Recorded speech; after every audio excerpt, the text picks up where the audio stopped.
how can this loving God send a good person to hell?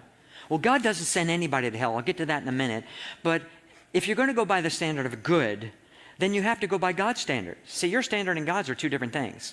James 2:10 says if we offend his law in one point, we're guilty of all. If we lie once, Revelation 21:8 says all liars shall have their part in the lake of fire. If we steal one thing, 1 Corinthians 6:9 says no thief will inherit heaven.